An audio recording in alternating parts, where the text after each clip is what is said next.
জয়গুরু। গ্রহদোষ এড়ানোর একমাত্র পন্থা মদনদা শস্তানি ইষ্টভীতি ছেড়ে দিলে পাহাড় থেকে ফেলে দেওয়ার মতন অবস্থা হয়। শ্রী শ্রী ঠাকুর বলছেন, তার মানে তখন প্রবৃত্তি পরতন্ত্রী বুদ্ধিগত অভিভূতি হয়। মস্তিষ্ক এইভাবে অভিভূত হলেই বিপদ আসার সম্ভাবনা। যখনই দেখবে ইষ্টের ধান্দা মাথা থেকে সরে যাচ্ছে, অন্য ধান্দা প্রবল হয়ে উঠছে, আর তাতে মত্ত হয়ে ইষ্টের জন্য কলাটা বাদ পড়ে যাচ্ছে, তখনই ধরে নিও তুমি দুষ্টু গ্রহের পাল্লায় পড়ে গেছো।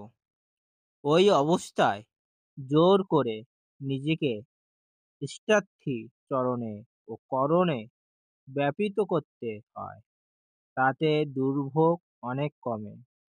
আমি অনেক সময় মানুষকে খামাকা এক একটা কাজের কথা বলি, যখন যাকে সেটা করতে বলি, সব সব অসুবিধা সত্ত্বেও সে যদি তাই নিয়ে উঠে পড়ে লাগে, তাই নিয়ে যদি সব সময় দেহে মনে ব্যস্ত থাকে, তবে অনেক কাটান পেয়ে যেতে পারে। আর যারা স্বতঃস্ত ইষ্ট স্বার্থ প্রতিষ্ঠার উদ্দাম হয়ে চলে, সক্রিয় তৎপরতায় রাখো কর্মবিভাগ, যে তাদের কেমনভাবে উল্টে পাল্টে যায় তা তারা টাও পায় না। ঝড় ঝাপটা যে না আছে তা নয়, কিন্তু তা তাদের কাবু করতে পারেই কম, কারণ তাদের মন থাকে ইষ্টে, আর বিপদকালে তাই তাদের নিরাপদ আশ্রয়স্থল হয়ে দাঁড়ায়। মনটা দিয়েই ভগবানকে ধরতে হয়। মনটাকে ঠান্ডা রাখা চাই।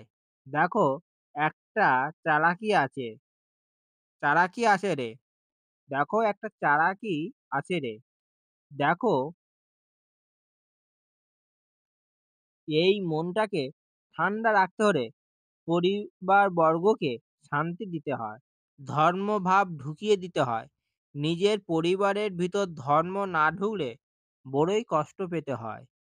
শ্রী শ্রী ঠাকুর অনুকূলচন্দ্র ভাববাণী, ৭ই শ্রাবণ ১৪ ১৩২১ বন্দে পুরুষোত্তম।